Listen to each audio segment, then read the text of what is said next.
On air. Now we're live. Now we're live. All right. All right. Welcome back. This episode, we're going to be talking about how to present a wholesale deal. One of Robert's friends was kind enough to give us one of his presentations. It's actually an active deal now.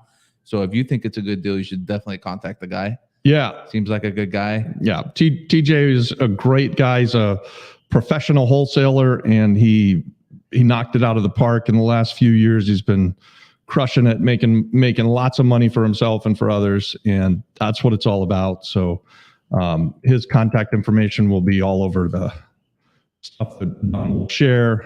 And so we're doing this because recently was one of the questions that were asked on one of the lives or maybe one of the videos. A couple people actually have asked, hey, how do I present a wholesale deal? So I did a short on how not to do it recently, and you guys can check that out.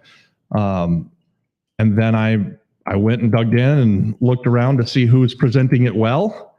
And TJ really does present it very well. So, and I've bought things with TJ. He's sold things for me. He's a really good guy. You guys, if you're in Orlando, Florida, actually this deal we're going to talk about is in Daytona Beach, Florida. It's really near the beach. And so if you guys are in the market, in the area, hit him up and buy that house from him. Yes. So I am currently trying to pull that deal up. So before we break this out, in your 25 years of experience, what do you say this is the perfect wholesale deal for me?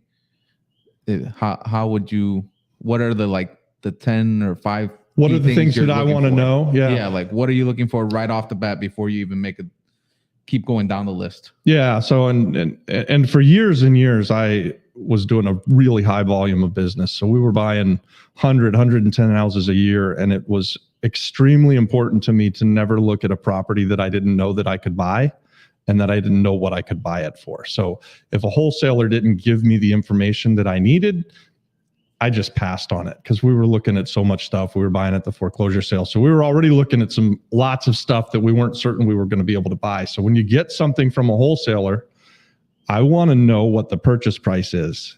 I want to know before I get there, what are the expected sales comps? Like what's it going to sell for once I'm finished with improvements? And I also want to know what someone's opinion is, even if mine may be different.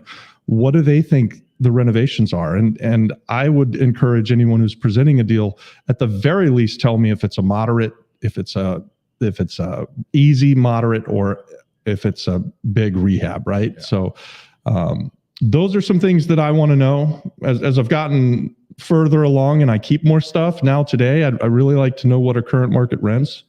What would it take to get it into a position where you could rent it out?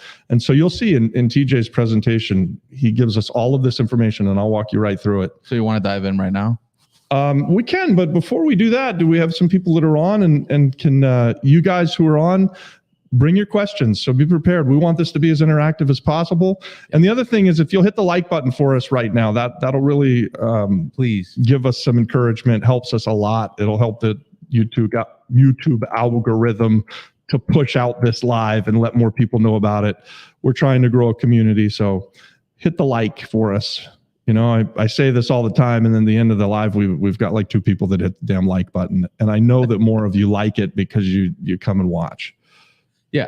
So right now, there's a couple people there. So if you have questions, go for it. Like he said, like, subscribe, share it. We're going to answer all the questions as we go along. So I think we should just dive into it. Yeah, let's jump in. And before we dive into it, my question is, when you talk about light, moderate, and severe renovations, do you have like a number that pops into your head for each category, or? Yeah. So great question, Adon. If you're looking at a single family house, and that's what most wholesalers are going to be talking about, is like single family or small multifamily deals, then a light rehab would be like anything up to about 15 grand. A moderate rehab would be like that 15,000 to maybe 35 or 40,000. And once you're above 35 or $40,000, it's pretty big rehab. So those are general numbers, right? So have if you you're- ever done like extreme rehabs? Well, we're about to. No, we do extreme rehabs all the time. Yes. I mean, especially in Puerto Rico, almost everything we do is a heavy rehab. Like Yeah. we're value add investors. We are buying properties that we know that we're increasing the value because we spend a shit ton of money on it, and we actually make the property better, which is great for Puerto Rico because it's hard to get the data. So some of this stuff that TJ is going to put out that we're going to show you on his deal sheet, you have a very hard time getting. Like TJ is going to say in here, buy it for this, it's worth this. Damn, if you can come up with that number and be certain of it in Puerto Rico, good on you, because it's really tough to know for sure. But one thing we do know is that if you buy a wreck and then you improve it, you have increased the value of the property. There is just no question about it. And so we're doing these big renovations, and we back into what's a good deal for ourselves by looking at what's our return going to be. And usually we're buying these things to keep and rent out. So it's very easy for us. We don't care what something necessarily sells for because we're not trying to sell it. Now, if we're doing a flip, here, that's our strategy here. Okay. That was easy strategy for us. If we can buy a house, let's say we can buy a 4-family house, and we can buy it for $10,000 a door, 40 grand. And then we can put another 40 grand in it, and we're in it for 80 grand. And we're going to get $650 per month per unit. So that's 650 times 4. You can multiply that together times 12. It'll give you a number, and then you divide by the 80 grand you're in it, and you'll know exactly what your return on investment is. So that's, and by the way, that would be a good deal. We'll buy that. If you got any 4 units for 40 grand that we can put 40 grand into and rent for 650 a piece, we'll buy as many of them as you bring us. 100%. Please. We'll put up the email in a second if you guys got anything like that. Well, you want to dive into it? I got more questions, but I think it's more related to the PR. I think we'll get up. Yeah. Can I pull this up on my phone so that I can follow along with you? Because you got the computer open over there. Oh, I'll read the questions.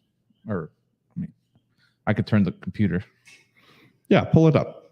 Let's go. We actually have a question. Great. Let's answer questions. Here, let's go. How is Rio Grande for Airbnb? Well, that's a good question. Rio Grande for Airbnb? Yeah. I think it's top notch.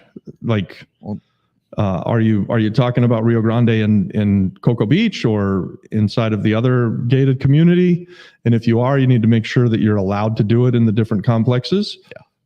If you're talking about Airbnb on the single family houses that are on the ocean, I think it's easy to find examples of that, and I think they do really, really well. So there's some neighborhoods there that have ocean views or that are direct ocean access, and if you buy them right, amazing. Well, you saw that we actually went to. I don't think we did the video, but we did see that house. They were asking a lot of money for it, but it was right on the water. Did we not do a video about that? Right on the water? I think we put it in one of the house hunting things. Actually, we did it with Andres, who's actually here in the chat. Oh, yeah. Did we make a video about it? I don't know. I can't remember. I don't know if we did ever make a video about it, but I'll look. But it was a $2 million property, and it's a big property. I think it was, moderately cash flowing for Airbnb. I thought they had it fully booked. They did. They were doing really well, but you spend $2 million, you got to make a lot of money. And it was only 4 units or something. So it was. Yeah. They were still fixing it, but when we got there. But it was a beautiful house, and definitely. And it sold, by the way, just in case. Yeah. And it sold for close to what they were asking to. So Andreas did a really good job of getting that marketed and getting it sold. Yeah. If you're looking for a good realtor, Andres is the guy. So I'm going to pop up the deal here. We'll keep. Guys, if you have more questions, don't be afraid to ask them. I got to do some stuff here. Get rid of this. It's too small. There we go. So, hopefully by the end of this, you guys, if you ever have a deal and you want to bring it to a cash buyer like myself, then this will give you an example of what is the information that a guy like me is looking for. And so you can see Adonis sharing his screen, and this is 1358 Sterling. What is it? Sterling? It's 1358 Sterling. What's PL? Florida. FL. Oh. Sterling, Florida, Daytona Beach. So Daytona Beach is world famous, and this thing is walking distance to the beach. So this could easily be something that you would renovate into an Airbnb, depending on where it is located, and what part of Daytona Beach it's located in. But it's a cute little single family ranch style house, and it looks like they did a garage enclosure. So the first thing you're going to notice in this presentation is they give you the address of the property and they give you a picture of the property, right? So that's really nice. And that's just like rudimentary, right? Basic type stuff. Show me what it is. Tell me where it is. And that's what TJ has done. He's got a nice picture of the house and he gives you the address. So you can do a couple of things with this now.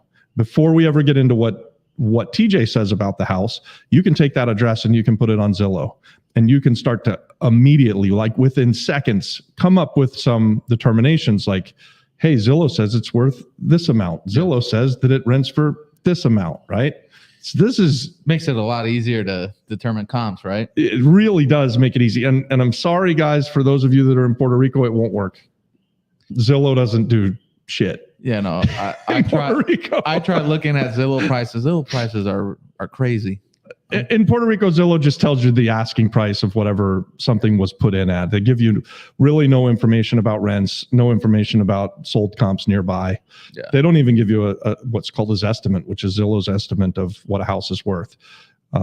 So they're not the beat all end all in any market. Like, it doesn't, because Zillow says something's worth 200,000 doesn't mean it's worth 200,000 exactly. It could be worth 250 or 260, or it could be worth 175 or 180, but it does give you an idea at least. And they're not generally that far off. At least in Central Florida, I've found them to be pretty damn good. When they first came out, they weren't nearly as good, but at this point, Zillow's got it dialed in as far as sales comps, and they certainly are a resource in most of the U.S. for rent comps and things like that. Yeah, we're not sponsored by Zillow, but Zillow, if you see this. Yeah, Zillow, if you want to sponsor this channel, hey, come on. All right, so moving forward. So what's the next thing here? Just little details about the house? Yeah, so they're telling us how many bedrooms and baths does the house have? How many square feet is this house? Is there a pool? What are the taxes? It tells you the year built. You can glean so much information out of this. Like, you can figure out price per square foot. You can also know if you've been renovating other houses, what does it cost you to renovate 1,000 square foot house? You know, if you're spending $30 a square foot to renovate the last 3 houses you got, you probably know that to do something similar, you're going to spend $30 a square foot for that. So that's a $30,000 renovation on this house potentially. He then tells you in text that it needs some interior updates for a flip or for a rental, and that it's got a brand new roof. And so you're saving some costs on that. And that is a big ticket item. So good sized lot, he's giving you all of the information. He does a really good job of painting a picture so that you know what you're getting before you get out there. Right. Tells you current rents on the house. Yeah. Oh, this is awesome. So this, for me now, at this point in life where I'm trying to buy stuff that we generally want to keep, I love to know that it's $1,000 a month that they're getting currently, and that I can buy this house for 126 grand. I think we'll find that later. But he tells me that the current market rents are easily $1,600 to $1,700 a month. So if I can get $1,600 to $1,700 a month on something that I can buy for 126 and put 35,000 in, I'm at 160. That's interesting.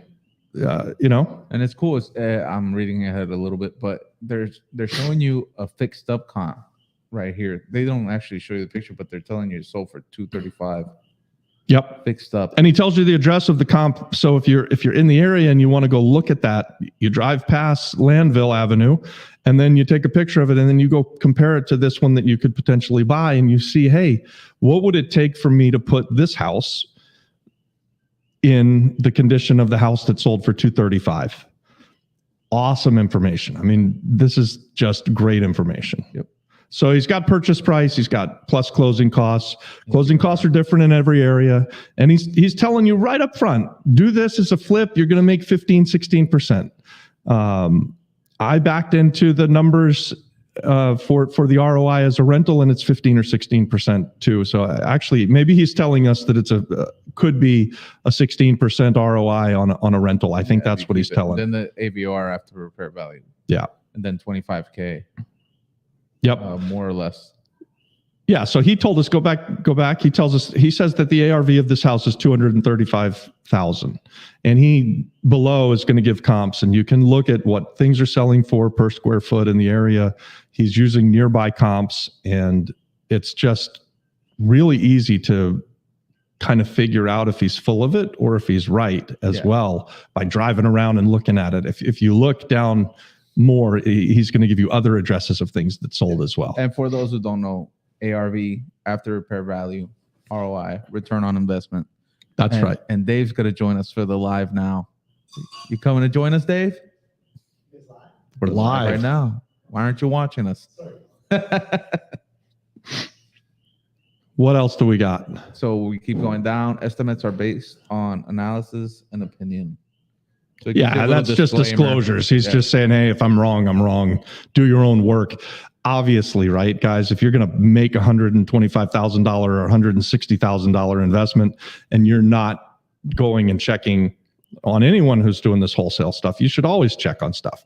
I can vouch for TJ being pretty good about when he says something is worth X, it's usually worth pretty damn close to X. So that's not necessarily true of all wholesalers. And if you watch my channel very much, you know that I and the reason that we're doing this is because we want you guys to do better. The wholesalers who just throw the shit against the wall and hope it sticks really make it hard for us as cash buyers, but also for guys like TJ. It makes it much harder for him to get the confidence of sellers when other yahoos just go put anything under contract, throw it against the wall, see if it sticks. That works in a extremely good market, but in a market like we're in today, you really need to be better than that, guys. And that's what we're encouraging. We're encouraging. Today's purpose is, we're showing you a perfect presentation on a wholesale, and we're about to deep dive on what's a bad wholesale deal. We'll talk about it after this, but it's really good to know they never close. Oh yeah, why do I say throwing it against the wall? We're gonna definitely dive into that. Yeah. So we just wanted to show you a perfect example of this is what you want to do if you really want to get the clients, like Robert and other cash buyers. I love that if you guys ever want to present a deal to me and you give me all of this information, even if I don't like your deal, I'm going to tell you, hey, great job. Thank you for presenting it in a way that I can, within, I don't know, a few minutes of looking at this stuff, I can figure out if it's something that I want to go look at. And if I was buying homes in Central Florida on a regular basis and wasn't sitting in San Juan, Puerto Rico, I'd very likely be going out and looking at this house, right? Here's the other thing. When you present a deal like this and you're as good at this as TJ is, a lot of times he'll send me the email and I'll look at the sheet and I will call him, guys, within minutes and say, I want that house. And he'll say, Robbie, I sold it 5 seconds ago. Sorry. Wow. He's very good. He's very good at what he does. He moves properties and he does a good job of leaving money on the table. So this is to Don's point of what makes a good wholesale deal. And I look at it from the cash buyer side. I do wholesale properties. Don and I will sometimes have something that we're going to try and wholesale. Yeah. But I'm generally looking at things in the light of buying it and keeping it most of the time. That's my MO right now. Value add investing, holding on to something, owning it for a really long time. So having the numbers be correct is super important. Can you tell me what I'm looking at here? Well, I can't see it. So he's giving you lists of market analysis, other comps. Yeah. So that's a CMA report, I would imagine. Market analysis summary. So he's hopefully comparing apples to apples, and it looks like he is. He's got 1,000 square foot house, an 800 and something square foot house. And guys, I'm a bit nearsighted, so it's hard for me to see that. I don't know if I'm near or far sighted, but anyways, that's small writing 10 feet across the room. All right, so I think that's the end of it. We're going to show TJ's contact here if you guys are interested in the deal or maybe learning from him. Here we go. Hey, and you know what, you guys, if you're in Central Florida and you don't know TJ, give him a call. Super nice guy, really, really knows what he's doing. And Kona, they do a tremendous job. They move a lot of real estate, and we've done a bunch of deals with him. TJ's sold stuff to me. He's sold stuff for me. I I really recommend TJ. He's a great guy. So, all righty, let's jump back in there, TJ. You can pay me later. All right, so we got a couple questions here, but let's see what we got here. Hey guys, while Adon's looking for the questions, and we would love just, pour in as many questions as you can. The more interactive it is, the better it is for everybody. It really, really does help us. Go ahead and hit the like for us if you haven't done that. I know I said it earlier, but we're really trying to get this out to as many people as we can, and we want to grow this community. So we're really close to 4,000 watch hours, and while that may not mean anything to you, it means to us that if we get to 4,000 watch hours, we'll probably get monetized, and we might get like $8 or $10 a month moving forward, which would be amazing. Hey, we can pay a Netflix subscription. And one day, hopefully, the community will grow to enough that we'll, buy new cameras and stuff. We have a lot of fun with what we're doing. This is probably not going to get us rich anytime soon. We're not expecting it, right? But we're still goal oriented. Yeah, no, it is, and honestly, that is one of our goals. But our primary goal, and correct me if I'm wrong, it's really teaching people. And trying to build a community. It's like, listen, we can all talk about it. If you're interested in real estate and don't know where to start, this is a perfect place to start. Like, I looked at other videos of wholesalers. It's really hard to see a one sheet like that and be like, all right, this is how someone would see it. And to actually, you're getting mostly from those videos, you're getting it from a wholesaler's perspective. Yeah. But getting it from a cash buyer's perspective, being like, this is what I like to see. Yeah. Makes it so much easier because now any realtor here can look at that one sheet and be like, I can recreate that because I know I'm the one who knows the comps. The way comps work here is like I talked to 4 realtors today for these busted houses, and I have to ask them, hey, what are the comps around there? Like, can you tell me where do you see a fixed up house like this goes? Do you have something that you can send me as proof that this is real? Because for the most part, it's like you said, you're guesstimating, you're going with your gut and being like, I think this is a great deal. Fuck it. Here we go. Yeah. And it's easy to do it in when something is extremely obvious, you don't need as much in the way of backing up the valuations, right? Like, so if we pull up to a house in Santurce, in an area where we've bought a dozen other houses and we've fixed some up and sold them, and we've fixed a lot up and rented them out, then we know what we're going to get, right? And if we can buy something and we pull up and it's $25,000, I like to say, I don't even have to get out of the car for this one. It's like, I know that I'm going to say yes, unless it's just like, a grenade went off in the damn thing or something. And even then I'm probably going to say yes. Like, well, can we get it to 10? But I also know that if I pull up in a neighborhood that I've sold a couple of houses for at 110 or 120, that I'm not going to pay 90, So, and if I pull up and they're asking 160 for something that I can think is 110, again, I don't have to get out of the car because I'm not that guy that's going to go beat the sellers down and make those offers. If it's a bank offer, maybe, but I like the low hanging fruit. I like obvious deals. And if you're looking to partner with us, I say it all the time, money finds really good deals. And so find something that's clearly a really good deal. Yeah, I agree. I like bank owned stuff. Yeah, I'm foreclosure, all that stuff, because dealing with people that live in there, it's tough because you're coming in at a different perspective. Like, I'm not looking at this house to live in it, so the price shouldn't matter because I'm getting an FHA and I'm only putting 3% down and 6% in interest. So it really shouldn't matter what I buy it for from this person. But as an investor, you got to look at it and be like, you might be asking top price for that house, and you might be right, but for me, it's not a deal. Well, and for most, we don't want to take that away from anybody, right? And for most of the people that are watching, as real estate investors, we're not meant to buy most of the houses, right? Like, houses should be sold most of the time to people who are going to live in them. And that's what happens 95% of the time. It's the 5%, maybe it's 10%. It's the houses that are in bad shape. There's a reason that a guy like myself can expect to turn around and make money on it.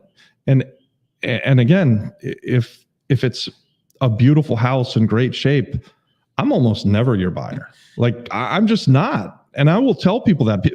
Because I've bought so many houses, I've had friends for years that say, hey, Robbie, I know you buy a lot of houses. Come look at my house. I'm like, look, you do not want to sell me your house. If you're selling me your house, there's a bigger problem, right? Like you're in foreclosure. You're going through a divorce. It's inheritance or something. There are some reasons that you would want a guy like me to buy your house, but if you've got a really nice house and it's in good shape, just list it with the realtor and get top dollar for it. Contrary to popular belief, we're not out here dragging people by their hair out the door and being like, sign this contract now and leave. That's not happening. And actually to that point, Adon, it's one of the reasons we would prefer to buy a house from the bank.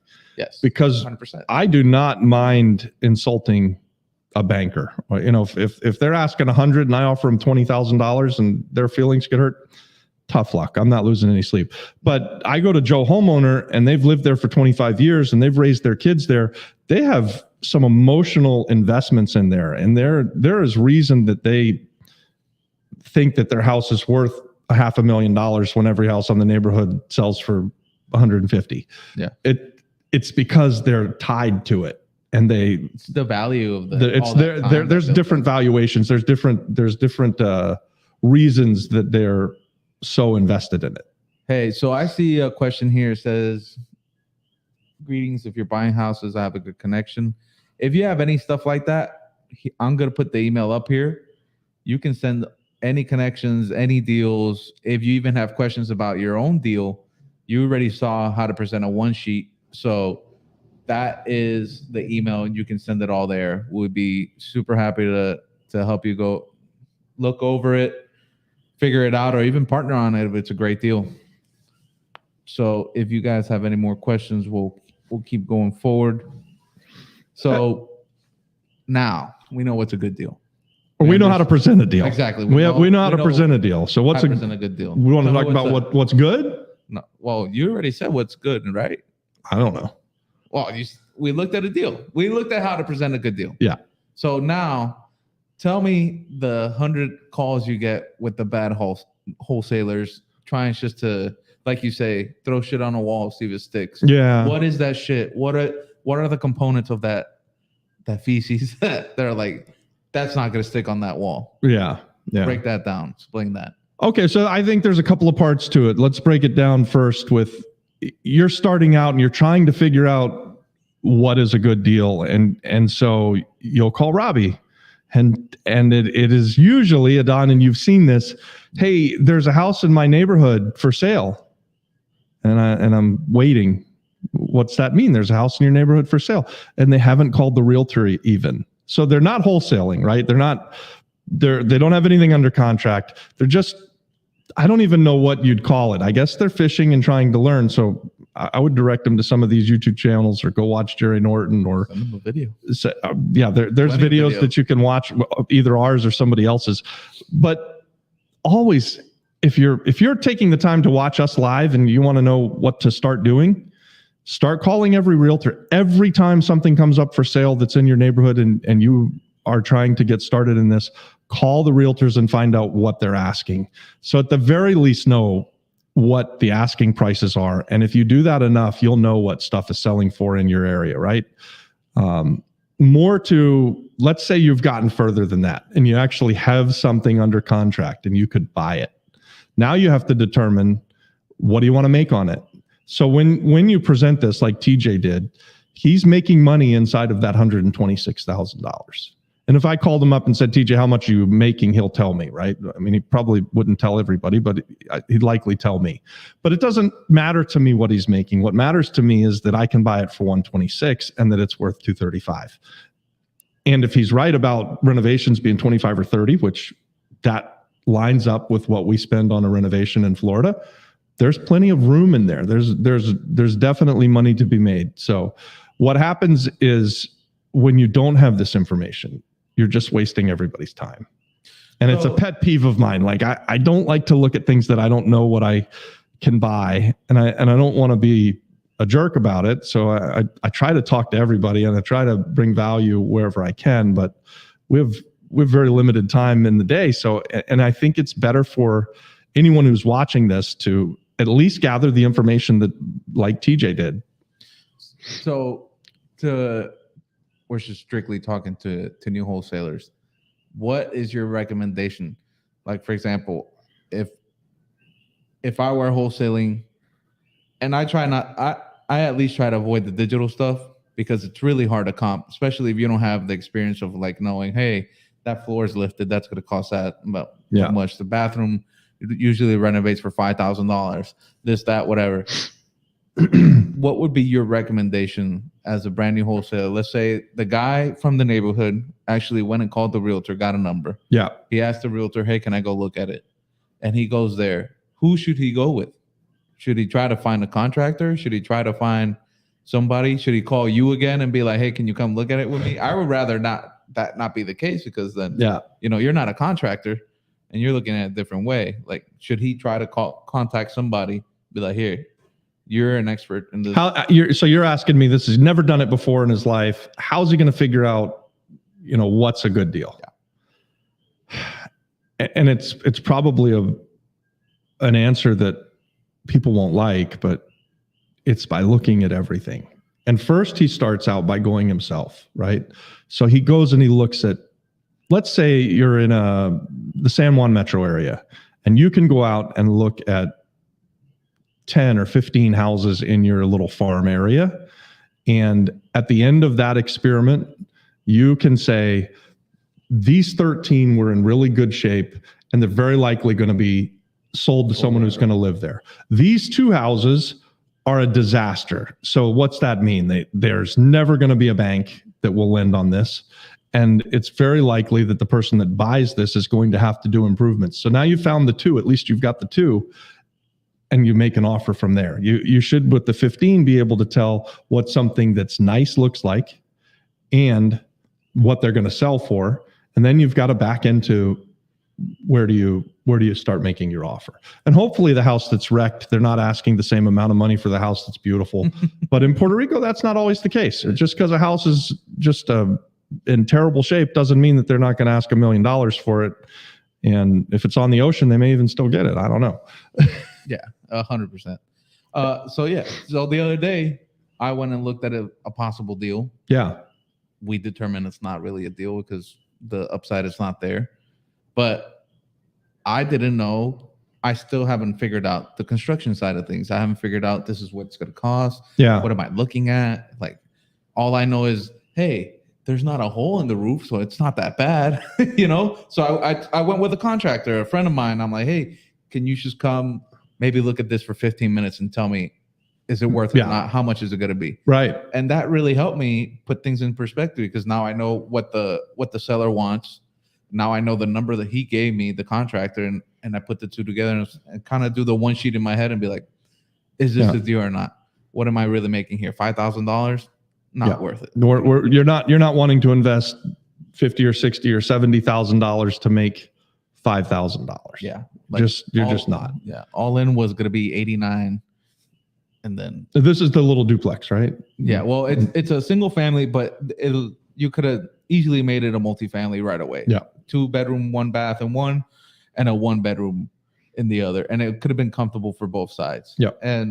But it was just, and they were asking slightly below market value for what it was. And if you were going to live there and you had cash, it might not be that bad a deal because you have some equity. But if you're wrong about anything, you don't make any money on that deal. Yeah, no. And I did think about it in the sense of, this could be a long-term rental play. Yeah. But I am not in a position right now in my investing career that I can hold on to properties. So let me tell you something that I would do if I were just starting out. And I do this obviously now. Don't fight to make something a deal. Yeah. Like, if you have to really hammer down on your rehab and get it and shave every dollar off of it, and you have to really fight hard to say, I'm the comps say that it's 100, but I'm hoping I can sell it for 110. Yeah. And it feels like it's a $35,000 renovation, but I think I can do some of this myself and do it for only $30,000. And you're fighting for every dollar. Go find another deal. there's better deals out there. You don't have to fight to make something a deal. I like to say this, you should be putting together deals where you go to bed at night going, I know this is a good deal. And it is harder in Puerto Rico, but there are enough of these kind of deals out there where you can buy them well enough that you just sort of instinctively know, and you don't have to fight to squish them into this box, right? Well, not only that, you told me this the other day. It's like, if you were giving me advice, I'm like, if I'm trying to wholesale it, it's like, if you're gonna wholesale it and you got to think about it like, I'm gonna buy this deal. Yeah. Doesn't matter if anybody says they don't want it, I'm gonna buy it. Why? Yeah. Because the comps make sense, the renovation makes sense, the buying of the property makes sense, everything makes sense. Yeah. Then it should be a deal that you yourself would close out. So that way it's just, hey, that's absolutely, like, if you look at deals in this way, that no matter what, you're getting it at a good enough price that you would close on it, you would put your own money in it. And I get it that some people starting out, they don't have the money and things are going to happen. But if you aren't fighting to make it a deal, it's just clearly a deal that, here's an example. I mean, Don, you and I have a big renovation, and we were wholesaling it at one time in San Francisco. San Francisco. San Ignacio. So we're buying this 4-family house. We own it now. And at the time when we put it under contract, we were just going to flip it. We almost immediately found someone who we thought was going to buy it. And eventually that deal kind of fell apart, right? Yeah. But we closed on it. Yes. So when we put it under contract, in my mind, there was never a scenario where we weren't going to close. This was, we're buying it no matter what. Now, if we can wholesale it and make some money quickly, fine, that's great. We'll do that. But if not, we're not going to default on our contract. We're not going to jeopardize a deposit. I mean, we went to bed at night thinking, this is a really damn good deal. And there's multiple ways we could make money with it. It was a 4-family house. We figured out that if we fixed it up as is, it would have been a modest investment and we could have rented it out and got a nice return. Yeah. Or we could do what we're doing, which is for us, a massive renovation and turning it into a really cool single-family house. And in this neighborhood in San Ignacio and San Francisco, there are some other really, really cool houses that sell for a lot of money. And so we think if we build something similar, we're going to be able to sell this one. And in this case, we actually were able to look at comps. Yeah. So that was pretty cool too. I mean, we could see sold comps in the neighborhood. And yes, they're drastically different than what we're buying, but we can build what we were looking at. Yeah, no, the comps are, they really help, but this house just stands alone at the end of the day. Oh yeah. It's not next to anything. It has its very own lot. And if you want to talk about another wholesale deal, it's a different structure, right? But the Cerro Gordo was another deal that it's like, I feel good about this deal. I think this is a great deal. No, you were super excited about it. Like you were like, deal. Oh, I'm in business. You were talking about branding and I was talking about a lot of things that made no sense to talk about before you even lay a brick.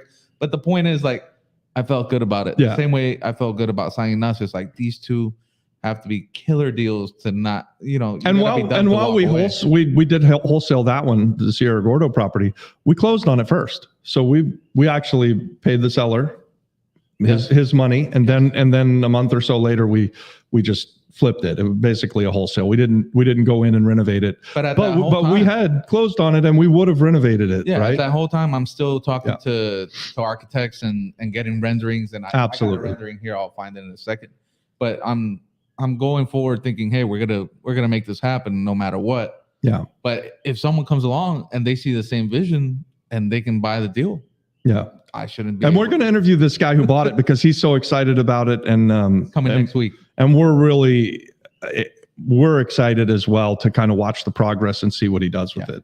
And the fact that he's going to take the plan that we also had and just bring it to fruition is really cool. So yes. So I have something here from Andres. There's going to be a lot of opportunities. We're going to have almost 1,000 properties hitting the market this quarter. So this is the realtor we were talking about, Andres Gonzalez. If you could, Andres, put your email there in the chat. Let them contact you, or you can contact us at the Flip Flop Flipper PR, and we'll put you in contact with Andres. He's a great guy, and he's not lying. There's a lot of properties, a lot of opportunities coming in. Man, even if nothing came on the market, there's a lot of opportunities. Oh, yeah. If you guys drive don't around need the to wait for island, you can see distressed buildings in every neighborhood, whether it's San Ignacio where there's multi-million-dollar homes, or it's any working class neighborhood. You don't go very far without seeing something that has been left for the last 5, 10, 15 years, even, where it's just like there's houses in my old neighborhood, in your old neighborhood, Vista Mar, like Yeah. where the whole time I was there, it was a wreck. And you came along and you said, hey, the whole time I was growing up, that house was a wreck. Yeah. So we're talking about 20 years of More. this house sitting there being a wreck. And it's a mansion, a big, beautiful, on the water, and it's sat for 20 years. So every neighborhood's got something like that. It's a different animal than like Orlando, Florida, where I did a short the other day because I opened up a door on a house that's boarded up, and we just don't see boarded up houses in Orlando, Florida very often. The fact that the front door was open, I took that as an invitation and I went in. So I don't recommend that everybody do that, but I'm pretty liberal with what I believe is an invite. The door was open. The door was open. They're like, yeah, come in. Yeah, I agree.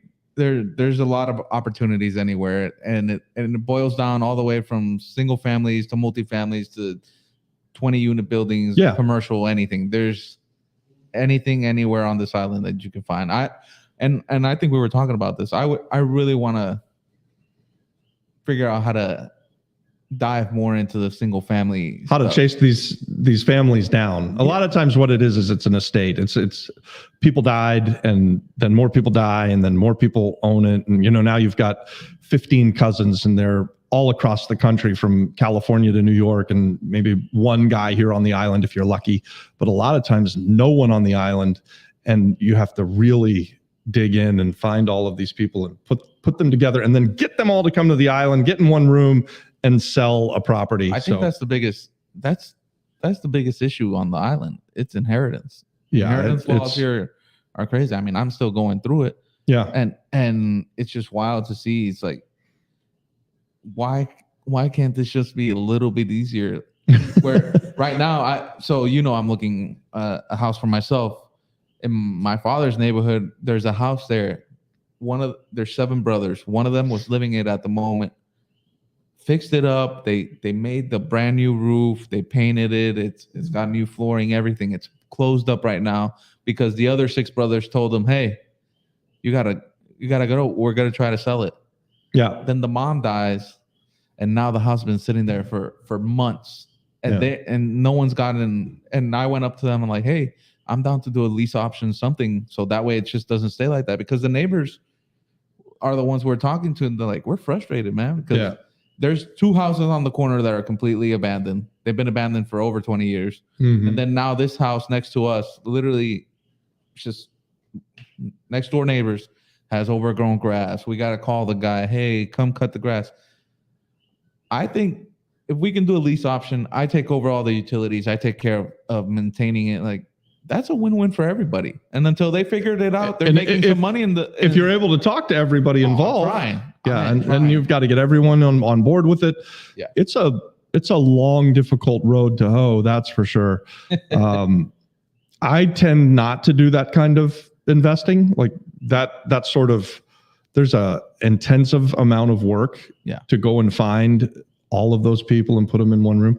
What I would much prefer is that someone who's watching this does all that work, comes and presents it as a wholesale deal and tells me what I can buy it for. And I or comes and says, "Hey, I've got this great deal. I've managed to get all of these people together and we can buy it. And if you want to partner with me," that's what we'll do. There's enough. We've got enough going on the island that we don't have to chase them. Well, I mean, but you just gave them the silver platter. Is like, if anybody that's starting out can do that, can figure out that the complexities behind that, and get it down to a T, you will win every time here on the island, because that's just, a lot of these places are held up because of that.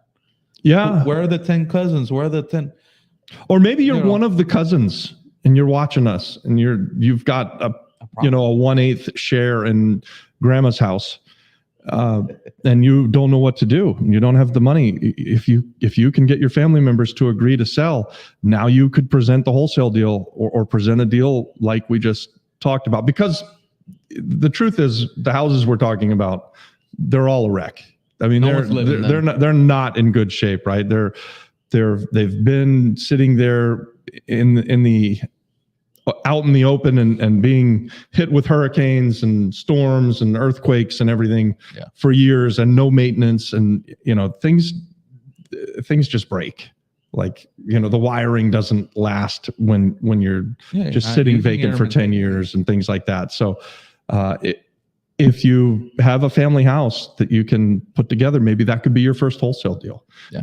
And it would be much easier for someone who's a cousin or a brother or a sister to put this together with their family members than for Adon to go try and find everybody who has that stuff. So, but I'll do it as long as I got everybody's. That's the other thing I haven't figured out. How do I get in contact with people? Because the older generation is not on Facebook. Yeah. And we're talking about like people that are hitting 80s, 90s, they're not on Facebook. No. So it's really hard you can get one name, but then you're looking through records, you're looking through death certificates, making sure they're still alive. It is not easy work, but it could be really fruitful if you can get one in. But I haven't succeeded yet, but I'm trying. Yeah, definitely going for it. And then you can have the other side of this is that you might be one of the cousins or the sons or daughters in its grandma's house, and you still can't get your family members to agree. And Adon, you've had some experience with that, even, right? Like, where everybody's at, but you can't get them all in the same room. Listen, I love my family, but when I'm still going through it. I didn't mean to put you on the spot, buddy. I didn't mean to put you on the spot. But your situation is not uncommon, right? Like this is the way that it goes, right? I don't know why it gets so bad when people die, but it does. My wife is going through it with stuff with her sisters back in the States, and you just hear it all the time. And that's why in certain circumstances, people who are willing to come in and take on problems and deal with the back taxes and go and put everybody in the same room and negotiate the deal and take some of the pressure off of someone else. Because usually what happens is there's one heir who's, if you're lucky, there's one person who it's all fallen on, and that person's just desperate to get out. And so they need, and they often need an outsider to come in and put it together because the family members don't like or trust each other. It's crazy. That's the craziest part. Well, I mean, even just bringing it back to Cerro Gordo, I talked to that neighbor before we even thought of wholesaling it because he has a great property next door. Oh yeah. And he doesn't live it. He has a bunch of dogs. It just sits there. And he feeds the dogs every day and he comes and maintains it. And it's not a bad property. And I went up to him and I'm like, hey, have you ever thought of selling it? He's like, no, I'm going to leave this to my kids. And I'm like, are your kids talking to each other? No. and I'm like, do they know how to, can they get something done together? No. And I'm like, don't you think it might be better to sell it and just give them money? If your kids don't get along while you're alive, it doesn't get better when you're gone. It won't get better. Like I tease, like my kids, they do get along really well. But I have a daughter that I know that is, if I die, she's going to go like, oh, dad left me all these houses. There's, 35 or 40 problems. Sell everything as fast as we can. And then I have a son that's going to be like, no, we need to keep all this stuff. We can live on the revenues and income that's coming in. So hopefully we'll have that all sorted out in time. I'll prevail here. I've got something down here. Let's see. How can I contact you guys? I'm a contractor and want to get into flipping. Perfect. Nice. Angel here. I'm going to put our email back up here. That's the flipflopflipperpr@gmail. You can contact us there. Like I said, if you have deals, if you're a contractor, you're a plumber, you're a guy with a skill set, and when I talk about skill set, I'm not only talking about construction side. You know how to do media, you know how to do anything. We're looking for all types of people. We're looking for editors, camera people, anybody that can bring something to the table, we want to meet you. We want you to get in contact with us. And the way it starts is Then email. no, subscribe. And like and share the video, and then email us, and then we'll go from there. We're really excited to meet you. So we're about 10 minutes away from going into an hour. We want to open it up to you guys for more questions. We're here to answer, where this episode is mostly about wholesaling, but if you have any questions that real estate oriented, let's talk about it. I saw somebody said, finally someone brings this to the table. So what do you talk about? You talk about the inheritance stuff. I get it. It's not easy stuff. I hope one day it gets easier. The island is waking up to an easier route of government, I would hope, but you know, he's like, no. I don't trust or like governments in general. Yeah, no, I agree too. But you know, now we have an app, so hey, Yeah. that's a good start. Yeah. We're moving forward somewhere. One thing I want to say about Angel, who's a contractor, you guys, we're building a community, and if we can encourage you guys to do deals and do business together, that's part of what we want. Yes, we want to partner with as many people as we can, but we can't partner with everybody. But we can provide a community, a platform of people that and help to facilitate things getting done. So if someone needs a contractor and Angel wants to get into real estate investing, and maybe someone's got a house that they can buy from their family members, but they don't know how to fix it or where to go with it or where to get the money, you know, people from our community can do deals together as well. It doesn't have to be that you're in business with Adon and I.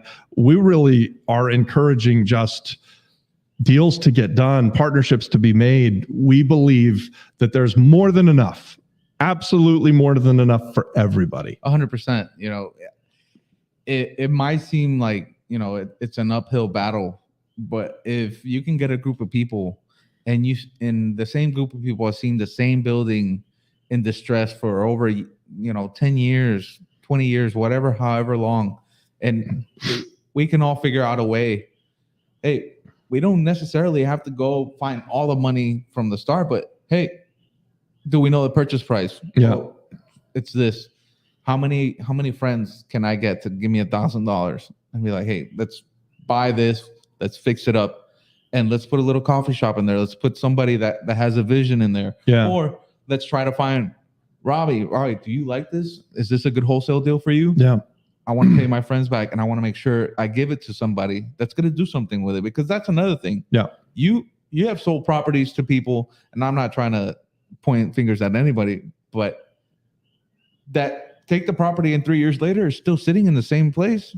That's always shocking to me. I'm also guilty of buying things and having them sit in the same place for long periods of time too, sometimes. But I mean, that's the point, right? Like, we want to see things getting fixed, things getting improved, coffee shops opening, restaurants opening, businesses starting, whatever it is, anything that's helping the economy, that, you know, all ships rise in the rising tide. And I mean, just look around what's going on in Puerto Rico right now. Yeah. We still feel like we're in a rocket ship economy. Yeah. Like, you see cranes, you see things being built, you see scaffolding.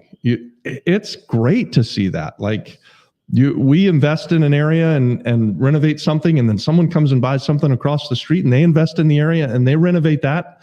Well, that just helped us and we helped them, right? Like, so the neighborhoods are getting better. Yeah. So it's really exciting to see. It is, you know. Yeah. Surfing Turtle is a perfect example. Someone says here, families holding houses just because one person doesn't want to sell. This is very, very true, but there is ways around this. Well, I won't want to say around it. The process I've seen with it is, if everybody is on board to sell, but there's one person that doesn't want to, you can take it to court, and then you can let the court decide, and the judge can make a judgment on it and be like, listen, it doesn't matter if you don't want to sell or not. The majority does. Yeah. So they're going to sell. You're going to get your share. So is that something that you've seen that can happen here on the island? Yes. I mean, in the States, most people don't want to go to court. Yeah. And I think it's a long process, right? Like, yes. in the States, we have something that's called a partition sale. So if one person is burdened with the property and they're spending all the money on upkeep and they can't get people to agree, they can sue for a partition sale. And it's a fairly quick process. I don't think it's as easy or as quick in Puerto Rico, but if you're saying it can be done, well, I'm saying in that scenario, there's different ways in inheritance, right? One wants to keep it all and the other one doesn't, and they're trying to all distribute. So there's a lot of things that play into it. But for that clear case of like, hey, you, me, and the other guy wants to sell, but our little brother is like, no, I don't want to. Yeah. Why? Because you think you get more, and yeah, and getting more means you got to put money into it that maybe all three of us don't have, all four of us don't have, and we can't do. Yeah. But you can put it in front of a judge. It will take time, but it could be done that way. Other forms of inheritance, I have no idea of. That's the one I have heard that there is a clear case towards that. Here's another question. Scenario: 2 brothers inherit a house. My father is one of them. One of them, we don't know where he's at. Where do we start to acquire it? Wow. Well, hey, just to be clear, we're not legal guys here. We're just real estate investors. But where I would start is to find out if the brother is alive or not first, to make sure he's still in the picture. It's still out there. Yeah. And if he is, then I would reach out and try to say, hey, we've been seeing this house deteriorate and we want to do something with it, either sell it, you'll get your portion, but we want to move forward with it. The other thing is, if he's not around, I think you have to have him declared dead. Well, if there's no death certificate and he's been missing for 25 years, so he's likely gone. So it's another court process, going through everything. But honestly, you need legal advice, right? Like, Adnan and I can't answer this question in any meaningful way other than there is probably a path forward. It's going to be long and hard, more than likely expensive if you just flat out can't find someone. We are trying to negotiate on something where there's like 6 or 7 brothers and sisters, and one of them is sort of known to be gone since like the 90s, right? Like she disappeared. So very clearly she's dead. And the family has to go and have her declared dead. And that is a process that they've been working on for over a year. So do I know if they've hired the right people? I don't know, but they're working on it. And if they ever get it figured out, I'd still love to buy the house, but it's not something that I'm really able to tell you how to. I couldn't tell you how to do it or how to begin, other than find a lawyer. Yeah, find a lawyer and find a good lawyer that knows how to work around these things and figure them out. I don't know how. Well, you said it takes a year to get a death certificate. No, I don't know. To declare them that they there's no body, right? So this sounds like mob advice. Now there's no body, they can't prove it, so Well, all right. Let me see what else we got here. With that, it's like, do I want to buy a great deal? Sure. Do I want to take the time to learn how to do all of that? No. I just don't have time. And if I'm honest, like I don't need the problems that can come with, trying to chase that stuff down. So I would just leave that for the family members to deal with. Here's something. Let's see. Good luck getting a hold of them and afterwards getting them to actually show up in court. I think for sure what you're saying is true. It's why I said earlier, I wouldn't spend the time to chase this down. Like, a family member needs to do this. This isn't something that Robbie, the investor, is going to spend a lot of time on, because it is a long, difficult process. And in Puerto Rico, you have to have everybody in agreement, and they come and they go to the closing all at the same time. And you can have 6 or 8 or 10 people. They don't like each other. It's hard. Just give me a bank-owned list and I'll buy that, or find somebody who's already done the work, and then we'll talk about that. Yeah. That's just me, right? Like, but someone who's starting out, if you could figure this out, golly, you could be doing a great service to many, many families around the island, and you could make yourself a bunch of money, And it probably doesn't cost you an arm and a leg to start doing this and teaching yourself how to do this. It's just, it's going to be long, hard, frustrating work.